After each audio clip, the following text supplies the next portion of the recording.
Not sure who else is joining from the board. I just see Alec. Oh, no, Alec, Diane, and Andrea and David are all here now. I just let David in, so awesome. Well, we'll kick it off. Good afternoon, everybody. It is Tuesday, April 14th, and we are, do I have to motion to start the 3:30 Des Moines Waterworks Planning Committee meeting? And excited to have Tammy here today on behalf of CIWW to talk us through the water use plan. And then we'll hear from Kyle, Danley, the COO, and any public comments will be taken and noted after that. Turning it over, I think, directly to you, Tammy. Right. Thank you. Emily, I got a few words I can add here. Last year, CIWW had to implement the stage 3 of the water shortage plan due to elevated nitrate concentrations in multiple sources, along with increased customer demand. As a result, a lawn watering ban was implemented for part of the summer. This was the first lawn watering ban in the Des Moines metro area, and Central Iowa Water member agencies gained valuable insights from this event. CIWW led an after-action review of this process with stakeholders to gain feedback on how we implement future plans, along with how we improve our future responses. Today, Tammy will present on the proposed water use plan and provide context for recommending the changes. The Central Iowa Board is scheduled to consider approval of the revised water use plan at the April 22nd Central Iowa Waterworks Board meeting. The water shortage plan also is incorporated in Des Moines Waterworks rules and regulations. Minor administration updates are needed to ensure full alignment and compliance with the revised plan from Central Iowa Waterworks. Therefore, Des Moines Waterworks water use plan will also be presented and approved at the Des Moines Waterworks Board meeting on April 28th. So with that, I will turn it over to Tammy to kind of give you a better explanation of the changes and the process that she went through with this. Thanks, Tammy. Yeah, thanks for having me. So I did prepare slides, but they follow along with the document that you were all provided with your packet. So along the bottom of my slides, seems like it might be lagging on the screen here. There you go. Okay. Not on this slide, but on the next slides, on the bottom corner, you'll see a page number. That page number corresponds to the red and blue lined document that you have received. So the document that you have is a comparison between the 2080, that is the document that is in the 2080, and then the final proposed version. I gave it to NIMaster and asked them to run it through their legal software to make any comparisons between the original document and the current document, and that's what came out. So this first slide here just gets right at the heart of it right away. We had some feedback that it was difficult to really understand what stage 1 meant, what stage 2 meant, any of those things. So we did assign color coding to those stages. The color coding follows weather alerts, and that is what you see here on the right-hand side of the screen. Maybe it's your right, I'm not sure. But on the screen here, the green, yellow, orange, red, and magenta correspond with stage 0, which is water conservation. That's designated green. And then water watch is yellow. Clearly, that means that something's happening. We need to pay attention. Water alert is orange, and then water warning is red. I'll get into what those mean here in the next couple of slides. As far as communications documents, they would also be formatted to match that same color coding. So anytime something would come out, there would be a clearly marked banner on any of those communications. So any PDF documents, any social media, anything that needed to go out to any of our stakeholders would be marked with that color of banner. It'd be very obvious and clear where we are in the stages. And then here at the bottom of the screen is an example of what something might look like, a graphic might look like on some type of post or something like that. So this next slide here, if you'll notice on the corner, that's where the page number is that corresponds with the document you have.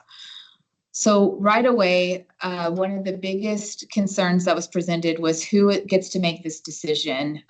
What group is saying if we can or can't enter the plan. So this new plan has that the Board of Trustees will be making this decision based on the recommendations provided by the technical committee, the operating contractors, and the executive director. That's a very strong distinction because we may not always have time to get to the technical committee. The operating contractors might see something happen in the system that necessitates an immediate response. And so the operating contractors may need to execute their rights that they have within their operating contracts to implement an immediate emergency reaction. So this plan does say that the Board of Trustees will implement this, but it would be with the recommendation of the technical committee, the operating contractors, and the executive director. Each member agency shall designate a primary contact to the executive director. So that will help eliminate the question of who is interacting with each member agency's elected officials or communications group, or making sure that the information is getting where it needs to go. So as we leave technical committee meetings, or as the executive committee or board or someone is making decisions, there's one person at each member agency who is responsible for getting that information where it needs to go. And then, unless provided otherwise, once activated, any active CIWW under the plan is to be performed by the executive director or his or her assigns.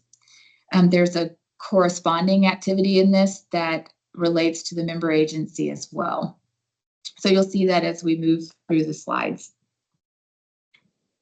So another Tammy, this is Diane. Do you want to take questions as we go, or wait, or what? How do you want to do that? Yes, please, go ahead.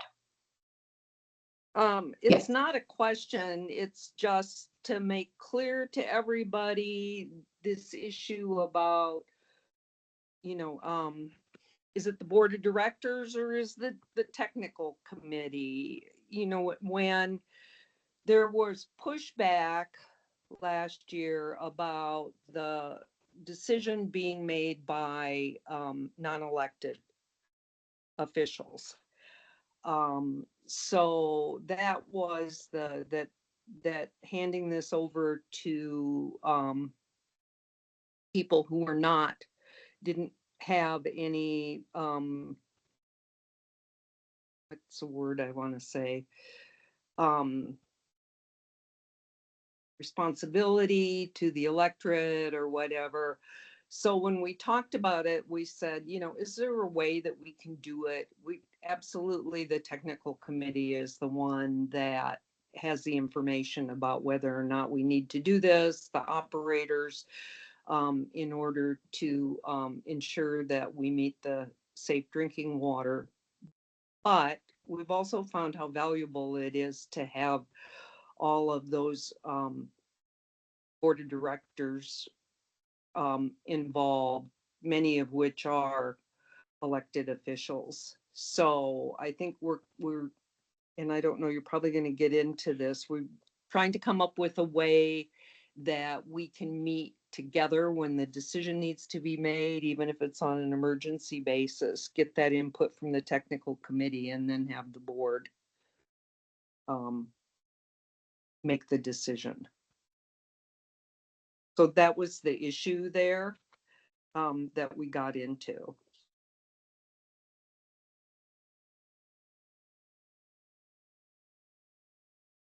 Okay, the next part, and I will get to that on the part where we issue press releases and things like that. But I do agree, I did get quite a lot of feedback about who is issuing these, and when it comes directly from the technical committee and it doesn't go through the board or through a process like that, there is confusion about who has the authority to do that, those kinds of things. So doing it this way does alleviate that question that was asked several times. But you're right, with the 2080 discussion that's happening now with having emergency meetings of the board so that we can issue those types of entering stage 1, entering stage 2, that kind of thing. There shouldn't be a concern with how quickly we can enter into a stage or do the requested actions that we need to do. One of the concerns that came up about, well, if we have the board making this decision, is there a time where the board might make a decision different than the technical committee? Or is there a time where it might take too long and we will be in a situation where we sacrifice water quality or have more of an emergency? The operating contracts do have a provision for each of the 4 operating contractors where they can make decisions that are in the best interest of public health and safety. So if we ever did get in a situation where this was elevated to the board and the board couldn't meet for some reason, we couldn't get a quorum together, or the board made a decision different than what the technical committee made, there is still that provision that protects the license of the operator, where the operator can do what they need to do in the best interest of public health and safety. So I feel very confident that this decision isn't going to create any risk for CIWW or for the 600,000 people that we serve in this community. So I just switched over to the document. I feel like it's probably easier just to step through it that way.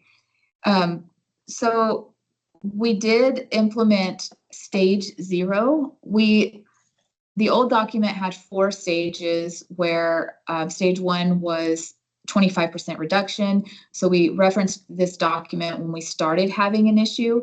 Now we have added a stage 0 where every year we start messaging water conservation. It's an expectation of CIWW that we start educating the public annually on water usage best practices. We know it's very expensive to build water treatment plants, and it's very expensive to use treated water on grass. So the member agencies and CIWW will start discussing water usage early. In this document, we say that it will happen in February or March, but I've already started receiving feedback from our turf partners that that's simply too early. We really need to start working with them to think about maybe more like March and not February, but that's something that we can work through as we get stronger in this position. So here we have a provision that all member agencies must comply with the plan as each stage is implemented. Last year, we had a situation where not all member agencies implemented the plan evenly, and not all member agencies implemented the plan at all. The only remedy we had at that time was to issue a notice that the member agencies needed to comply, and then they had 60 days to remedy the situation. Well, by the time we got to that point, we would have already have been out of the lawn watering ban. So this clause creates an opportunity for CIWW to have a little more teeth in. We really all need to be complying with this plan because it is in the best interest of the region and for the health and safety of our users. Now, directly below that, there is an opportunity for a member who feels very strongly about it to come to the board and say, I need a modification or an exception for this specific reason. And then the board can grant that exception if the board feels like that's appropriate. And undoubtedly, there will be times where that may be appropriate, and then the board would have an opportunity to grant that exception. Again, this is stage 0. We just talked about it. Its color code is green. It's all about conservation, really messaging why it's important to not water our grass with very expensive, high quality water. We have been working already with Iowa State University. You may have seen on social media, they've started pushing out information on the right way to water lawn. The RAIN campaign has agreed to work with us. They have incorporated the right way to water grass into their messaging. Because they focus on stormwater, they can't just blatantly go out and talk about lawn watering, but they have agreed to incorporate that into their post as well. So that messaging has already started. So we've already implemented stage 0 in a sense, even though this hasn't been approved by boards yet. And then something that we included in this version is on the even on lawn watering schedule, the words only if turf requires irrigation. In the past, we've said we want you to irrigate on this even odd schedule, but we did not caveat it with only if it requires it. So messaging will start using that language as well. For Water Watch, for the 25% reduction, again, it has a yellow color code. When we get to this point, that's when the board will start making these announcements in the board meetings. They'll come together, they will implement this water shortage plan, which is now the water use plan. And then CIWW will issue a press release informing the public that the Board of Trustees has declared a stage 1 water watch, and then it will provide guidance as what to expect if stage 2 happens. The importance behind that is there are other utilities that have boards issuing press releases, and a really good example of that is Denver Water. Anytime they enter into any stage of their plan, they do lead with the board has issued this, and they also invite the media to their board meetings. They make it very community inclusive so that everyone has a part in this. And that's how I envision that this would go. The board would issue this press release. And then as we work through the steps, you'll see CIWW will do this. CIWW and the members will do this. And then as you continue down the bottom, it says member agencies will do this. One of the complaints that we had was that it just wasn't very clear who was doing what, when they were doing it, and who was responsible for what. So the new plan makes it very clear. CIWW will do this, the members will do that, and there really shouldn't be a question on who is doing what. So stage 2, the color is orange. Again, it's implemented by the board. Obviously, the technical committee would be recommending this.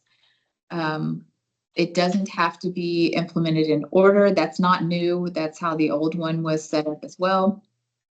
And then what changed in this step was that we will be bringing in the Department of Natural Resources as soon as we start talking about 50%. That way they're not surprised by hearing it on the news. We will also bring in our lawn and turf professionals so that they understand what's going on and they can make adjustments with their customers who have lawn irrigation systems, and then our other regional stakeholders. We'll also establish the line of communication with emergency management just to let them know we're at this 50%. People are going to start talking about it. We don't want you to be surprised by the news. And then we've also formulated a joint information center framework so that they can help spread any information that we might want disseminated throughout the process. The way that's set up is that CIWW will always be in control of that joint information center. We are at the top of the pyramid. We drive that bus. It's not where emergency management would take over. Now, if this were to turn into a true emergency, then of course, emergency management would take over if that was necessary. We'll provide easy to understand educational material, host virtual educational programs if that's necessary, and then coordinate with member agencies for uniform messaging. As we scroll down more, we'll continue to message wise water use outdoors and indoors. And then we'll ask member agencies to contact their top 10 irrigation users to request a voluntary reduction in use. So we won't leave it to chance and say, we want everybody to voluntarily reduce by 50%. We'll have our members reach out and ask, we know you irrigate a lot. Could you please voluntarily reduce by 50%? And then we added that member agencies will provide city officials with an update on the water supply conditions and help them understand where we're at, what we're seeing, and inform them so they can inform their other elected officials and their constituents as well. We would ask them to voluntarily reduce irrigation on sports turf, including golf courses, to the minimum amount necessary to maintain plant health and to ensure safe playing conditions. And then mandatory lawn watering for stage 3. That's the full lawn watering ban. This is where things have really changed and the feedback really came into play. Again, the board will implement the lawn watering ban with recommendation from the technical committee, the contract operators, and then the executive director. CIWW will issue the press release. DNR will be involved, turf professionals, media, of course. Emergency management will be informed. We'll determine again if the JIC should be informed. The JIC is composed of all of our partner agencies, so public health, emergency management, DNR, communications teams. At this point, I would assume that we would want to involve them because they would help us spread the message of not watering lawns. We do already have a draft list of frequently asked questions that's been sent out to the regional communications group for them to proofread and look at. And then that will be provided to our stakeholders as well. I do expect that to be in our board packet this month for all of the trustees to look at and see if maybe they want any questions added, or if there's a question in there that could use more clarification. That would be nice to have feedback on. And then again, we'll update city officials, reinforce wise water use indoors, clear, easy to understand instructions. In this stage, something that did change is that we clarified that folks can still water their vegetable gardens. They can still, let me switch back to my slideshow. I think this is where we'll benefit from looking at the slides.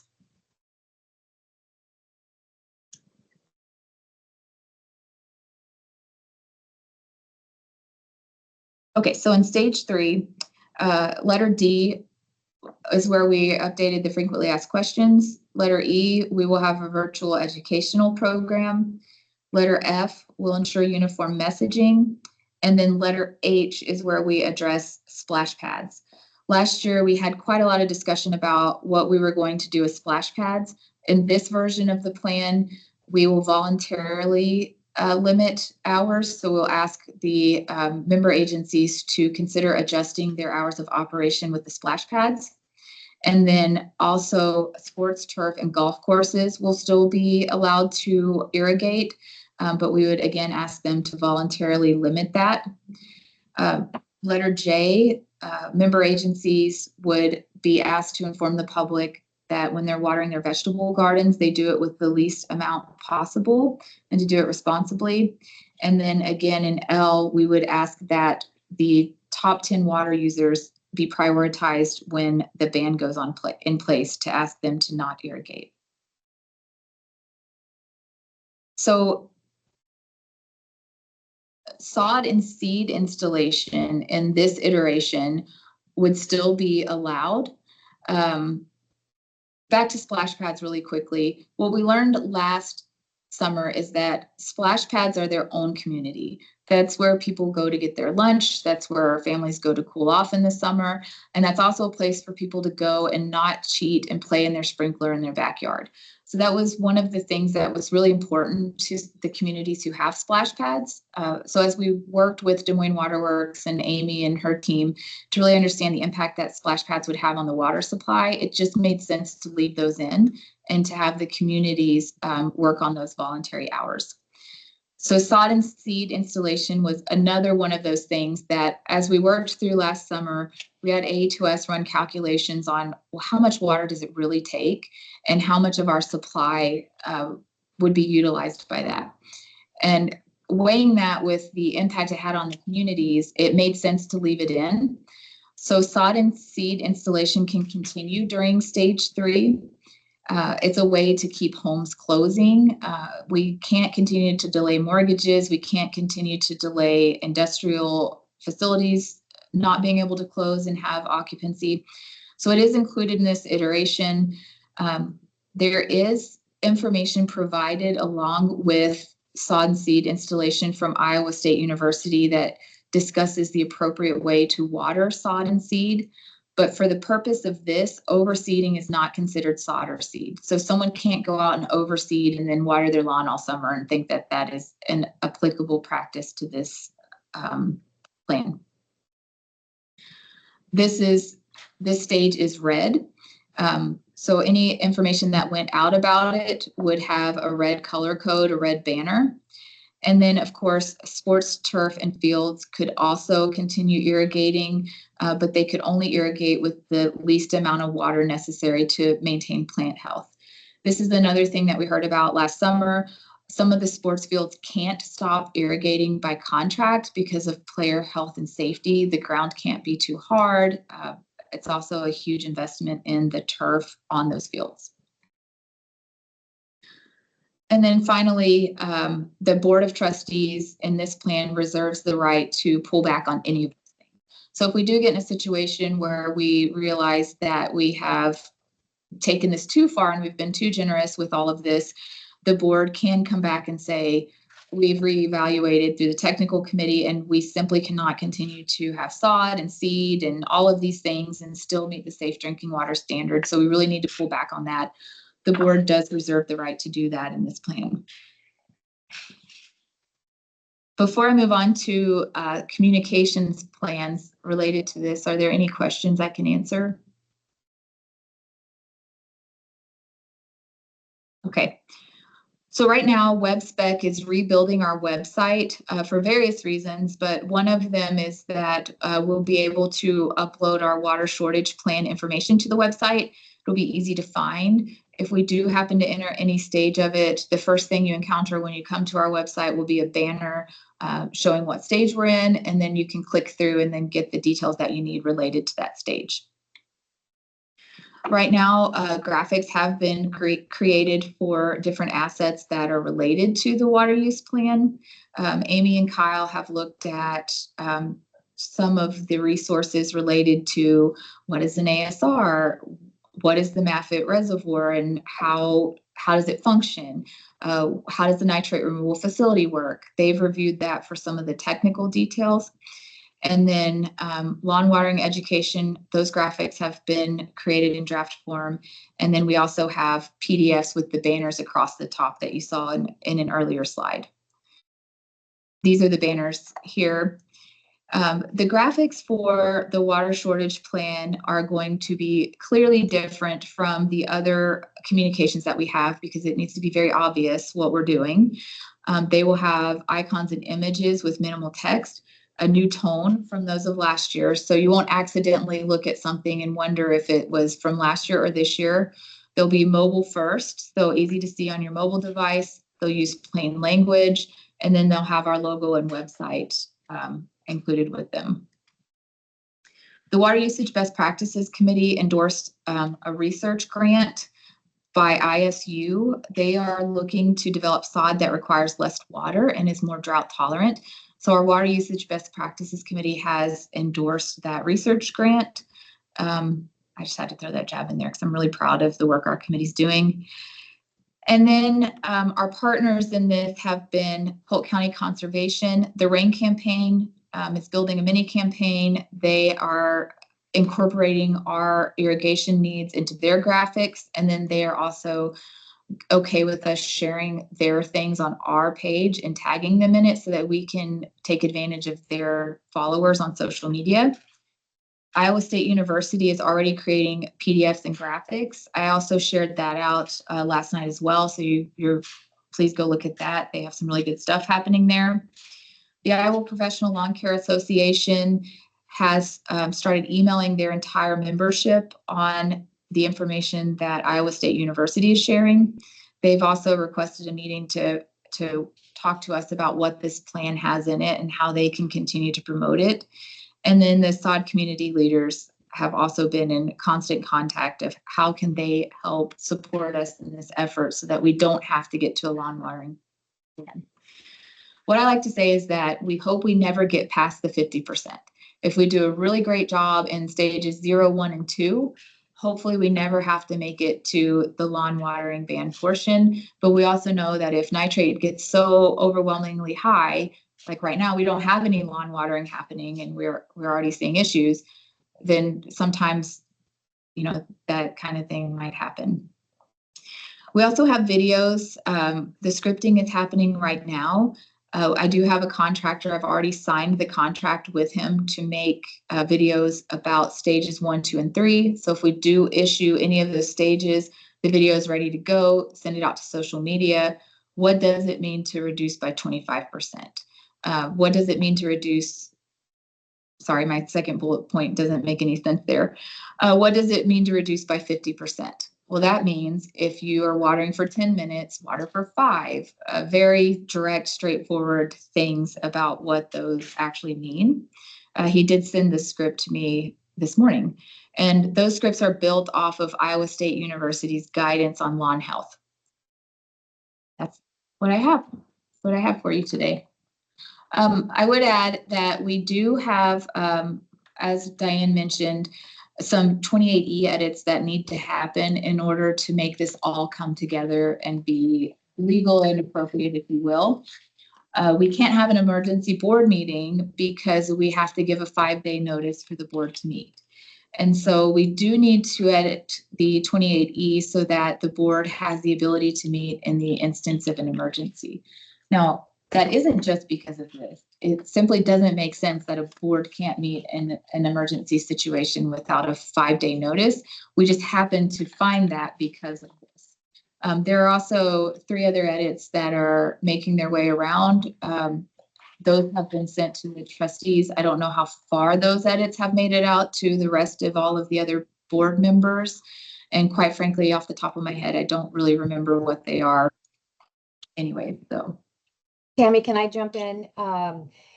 I have seen the 4. They were fairly minor, in my opinion, as you mentioned, related to just making sure that the CIWW Board of Trustees has the authorization that they need to be flexible on some things. One was related to, I'll say administrative details about debt. Not requiring a 5-day notice. It wasn't actually approving the debt, that sort of thing. And so I would just share with our board when that red line is available, and I know, that's something that Tammy will produce, then I will send it out to our trustees. So I don't know what the timing is on that. Tammy, do you know? No, I think we are potentially going to put it in this board packet for our board to review. But you're right, it's very, very minor. We aren't interested in doing anything major. What I could do in the interim is forward Jody Smith's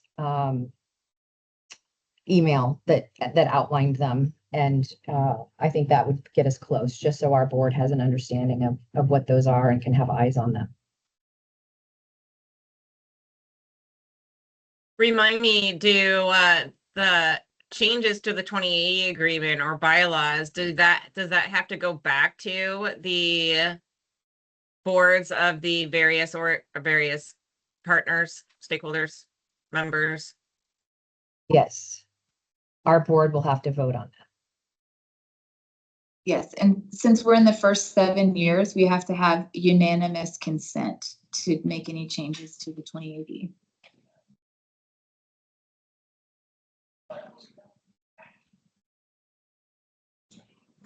I would say And none of these things are really controversial in any way, but we found that they are getting in the way of us operating as efficiently as we should be.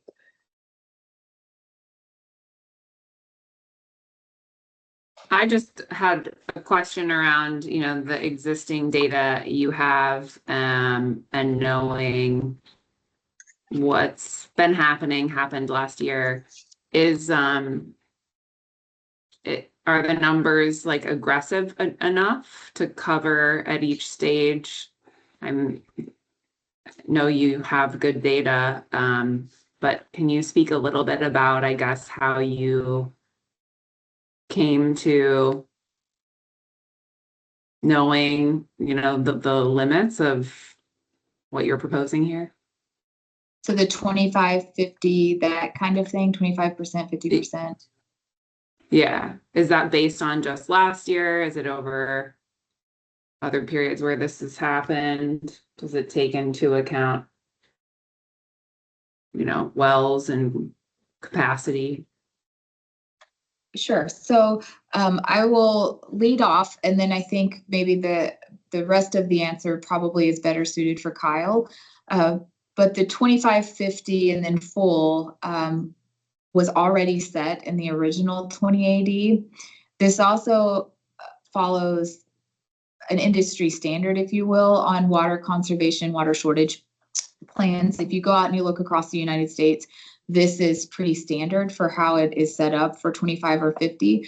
There was discussion early on when we went around and did this after action review of getting rid of 25% and going conservation stage straight to 50, because there was some discussion that 25 is too hard to message. People don't really take it seriously.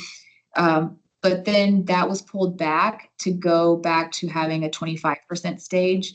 So it did get added back in. But there was a lot of consideration that went in from the after action review groups on what is appropriate. Is it 0, 25, 50? Is it 0, 50? Where do we go with it? And the overwhelming consensus was to go 0, 25, 50. Now, as far as I think the root of the question is more, I would say the 90% capacity question, Kyle, like when do we get into it? I don't know if you want to shed some light on that, because there was lots of discussion too about, well, why don't we change it to 70%? Let's get into it when we're at 70%. Sure. Yeah. Stage 1 and stage 2 are voluntary stages and voluntary reduction in irrigation demands that we have. So that's stayed fairly similar. We go into those stages when we believe that we are going to be at 90% capacity of the system, and the system capacity can be lowered due to, for example, nitrates. Obviously, it was last year where if the nitrate removal facility is running at full capacity and we're not able to produce the full amount of water that the plant is capable of without high nitrates.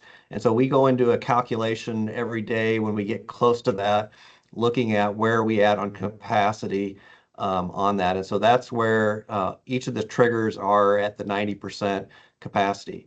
Now, last year when we went into stage 3, we stopped allowing the spray grounds and the sod. And then we learned through the process that we still had a little bit of extra capacity. We were able to drop demands down significantly.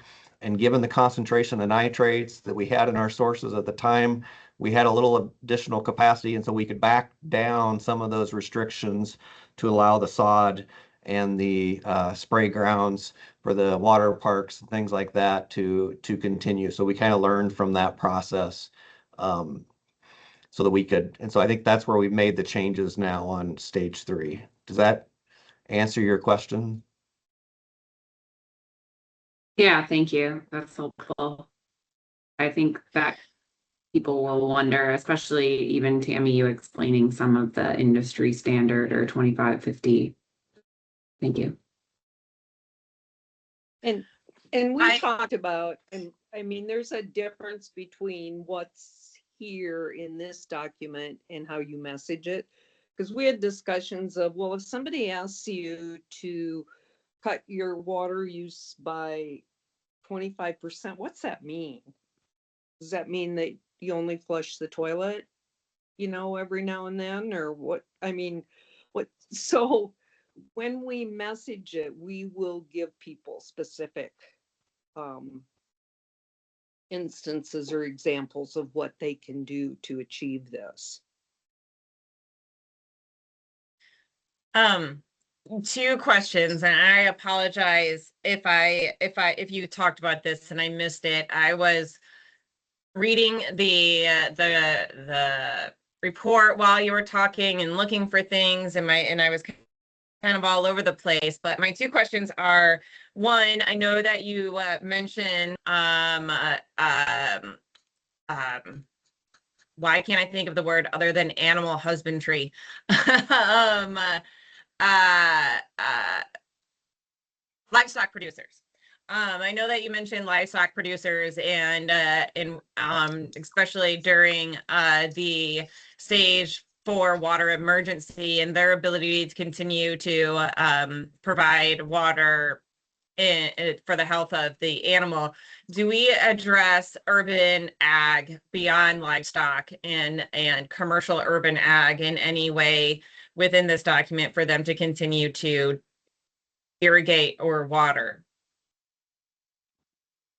For so urban commercial animals. No, like all of the small scale urban farms that are producing vegetables and things of that nature that that irrigate within city limits. So they're not using their own well water or anything. They're using they're using drinking water, but they're doing so for their commercial based vegetable agricultural sites. Yes, I am not saying that well at all, but it's okay. I understand it. So this specifically revolves around lawn watering, and I think that is also probably something that we lost sight of last summer when we were deciding what people can and can't do. And so in this iteration, I took out every word, every instance of the word automatic, because I'm assuming that those probably use some type of automatic irrigation system. So there shouldn't be anywhere in here that would lead someone to think that they could not continue their operations. But there's also nowhere in here that says they can continue. When I thought this through, I thought about all of the instances of where someone might say, can we do this? Can we do that? And if I had added all of those instances in here, this document would have been really, really, really long. And then it would have created this situation where it would make people think, well, all of these things are included. So if it's not in here, it must be excluded. So I tried to stay really true to the fact of lawn watering, and then all of those other things, leave them out because it really doesn't apply to them. That's not a great answer, but I wanted to just really dig down into the reasoning of why things like that aren't explicitly named in here. But I don't see that that would ever be told to turn off. And that's not something that we talked about turning off last summer. And we also let sod farms continue to irrigate last summer. I don't know if the technical folks on this call feel differently about that.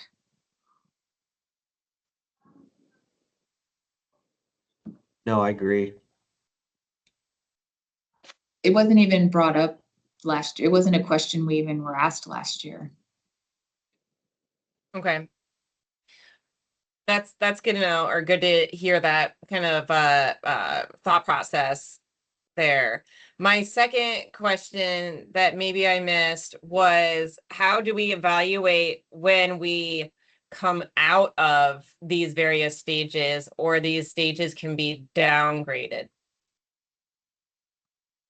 So I would assume it would be, I shouldn't say I would assume because I would assume. To me, it would look like exactly like it looked last year. The technical committee would continue to monitor the situation and then advise the board that we're ready to make a move. And then the board would adjust what stage we're in at that time. Okay, so I mean, I know that's one of the things that felt like there was a lot of comments on social media and whatnot as people watched the rivers and the nitrate levels and being frustrated that they weren't seeing any changes. And I recognized behind the scenes, difficulty goes into and all the different things that are being looked at to make those decisions. But if I'm hearing correctly, we're not trying to establish a process because there are too many things to take in consideration. we're going to leave that to the technical committee to decide in the situation. Absolutely. And if I could go back and change anything from last year, I think one of the biggest things I would change is posting nitrate numbers every single day, because there's so much more that goes into it than just what is happening with the nitrate number that day. And so as we saw those nitrate numbers coming back down, that expectation was there that, oh, the nitrate number's down, we should come out of this now. And that simply isn't the case. There are so many other factors that go into it. And so that's a really good point that you make when we think about how we're going to come back out of these stages and what that would look like. You said something else that really struck me there. Oh, defining the process. I had questions from folks when this draft came out about, well, how are we going to define the process if we get into rationing? There should be a very clearly defined process in this document. But it just isn't that simple. There are so many factors, so many variables. I don't know, Kyle, if you want to throw in some technical thoughts there. Yeah, certainly when we're coming out of the water shortage plan, we're looking at a lot of different things. One is customer demand. What do we expect if we go down on the water shortage plan? What do we expect customer demand can go back up to? We're also looking at all of our sources to see where the nitrate concentrations are, because if we can have, one source can be really high that we can avoid, we can use the other sources. We also look, is it a temporarily decline? Like when we see rainfall events, it's very common that we'll see dilution. The nitrates will drop for a few days immediately after a rainfall event, and then they'll come back up. And so we want to know, is this looking at the trends and the graphs and projecting customer demands? Is this a short term, or it's only going to be for a couple days where we're going to have more capacity, and then we're going to be back into the same pattern where we have reduced capacities available? We don't want to be jumping between stages back and forth. That would be confusing to the public to doing that. So there is a lot of analysis that goes into and forecasting to see what is available.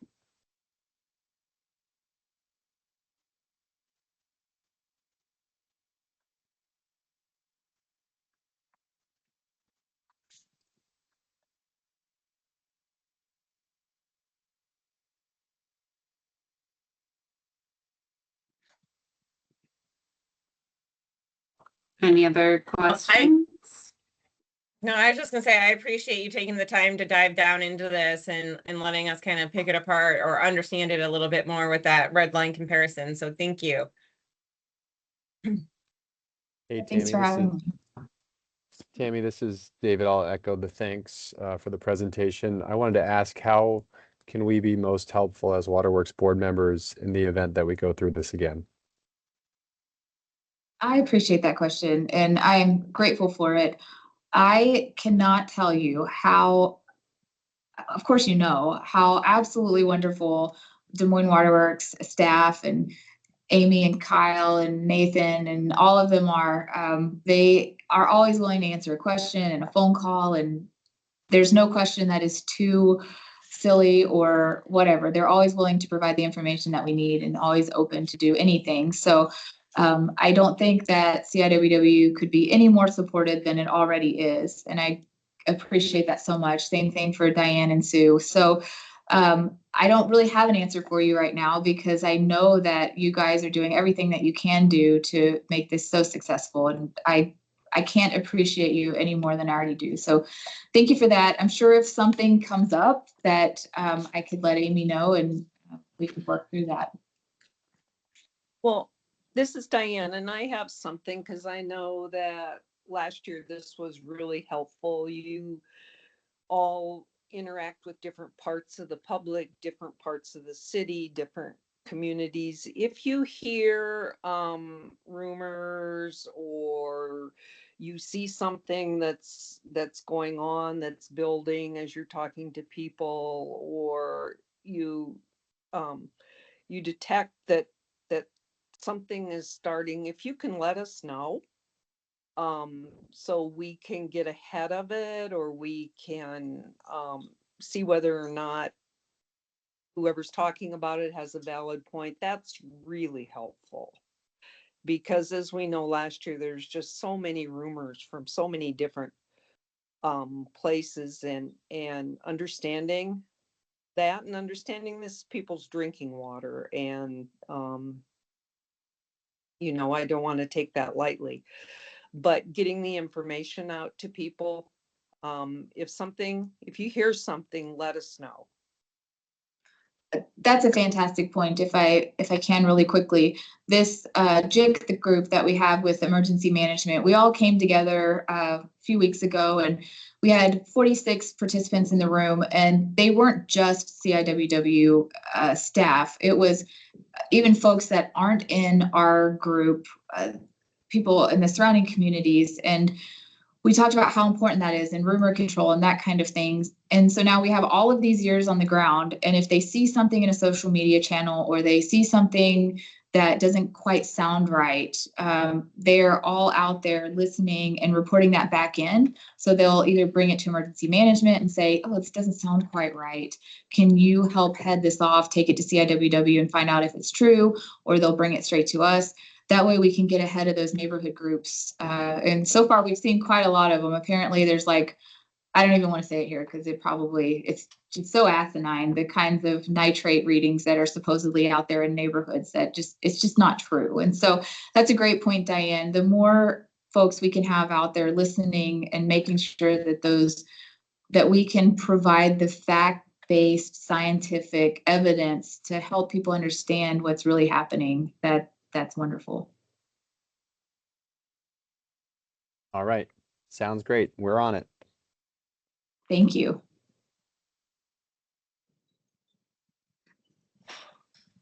Anything else for Tammy? Appreciate you sharing. This came up in the middle of our last board meeting, and could have derailed probably everything. So it was really helpful to have you talk more about it with us here. Really appreciate it. Thank you. Kyle, over to you. Yes, this topic is very appropriate right now to be talking about the water use plan. It's kind of a segue. Unfortunately, the nitrates continue to remain very high in all of our sources. Today, the nitrates in the Raccoon River are near 15 milligrams per liter. Des Moines River is about 14 milligrams per liter, and the Gallery over 11 milligrams per liter. So we are, for this early in the year, certainly is unusual to see these high of concentrations in all three of our sources. We've compared this a lot to 2015 because that was the only other year that we had to run the facility, the nitrate removal facility, in the winter months. And we are seeing concentrations several weeks earlier than we did in 2015. So we're seeing higher concentrations earlier in the year than then. That is requiring our operators to be running 5 or 6 of the vessels that we have at the nitrate removal facility. Just a reminder, we can only operate 7 vessels simultaneously, so we're operating the facility at a high capacity. The higher rain that we've seen, or recent rain we've seen in the higher river stages, has allowed us to use a little more gallery water. We're getting about 26 million gallons a day through the gallery, about 8 million gallons more than we normally see. So that is helping us. But we have the higher nitrate concentrations have reduced capacity at Fluor Drive as a result of these having all 3 of our sources this high. We've also been combating nitrates at the McMullen Water Treatment Plant. We've been pulling for several weeks now about 2 million gallons a day out of Mafford Reservoir. It is about 5.5 feet down from the normal pool. Again, not an ideal situation to be in April. Crystal Lake is also about 6 feet down, as we've been using a lot of water out of Crystal Lake. And just this week, we had to increase the amount of water out of the reservoir to 2.5 million gallons per day to help with the nitrates that we're seeing in the wells in Crystal Lake, trying to continue to stay on top of that there at the McMullen Water Treatment Plant. We did also terminate injections on 2 of the 3 ASR wells to lower our demands on the system this early in the year. So luckily, we don't have a lot of irrigation going on right now, and so we're able to continue to stay well below the 90% capacity. But as irrigation ramps up, if the nitrate concentrations stay high, we'll be watching that closely. On some good news, we did get some, you may recall last fall, the McMullen Water Treatment Plant ASR Aquifer Storage and Recovery Well failed unexpectedly near the end of its recovery cycle. We had to order some new parts and pumps and control valves for that. All of that equipment has arrived. So we will be installing those new pumps and control valves the week of April 27th and hope to have that asset back online in early May, probably in time for needing to do recoveries on that. So water sources certainly continue to be a challenge that we're seeing, and we'll be monitoring it closely, the nitrate concentrations, as we get additional rains coming this spring. To end on a little higher note and a better positive note, wanted to share that little history. Over 100 years ago, on April 28th, 1925, Charles Denman presented justification of a program to beautify Waterworks Park properties to the American Waterworks Association annual meeting at Louisville, Kentucky. Part of Denman's vision included hiring Ari DeBoer to beautify Waterworks property. Ari believed that beauty mattered. His vision was to create a place of beauty and learning, blend plantings with native landscapes, and introduce new, hardier ornamental trees. His work helped turn Waterworks Park into one of the largest urban parks in the United States. So on April 25th from 10 to noon, Des Moines Waterworks will be celebrating the 65th anniversary of naming the Ari DeBoer Arboretum. There will be crabapple grafting demonstrations and free guided tours for the Arboretum. So if any of you are available on April 25th between 10 and noon, I encourage you to come out, enjoy the park, and see the work of the grounds team celebrating the work of Ari and getting the park the way it is today. And so hopefully we'll still have good crabapple blooms during that time. So with that, that's all I have unless there's any questions. Right on time, Kyle. That's impressive. The park's looking beautiful right now as are all the plantings in the on Fleur and walked through there. So nice. Yes, the I'll be there on crabapple the bloom should 25th. be starting soon. Yeah. Well, thanks for ending on a high note. Keep up all the work. And if there's no other questions.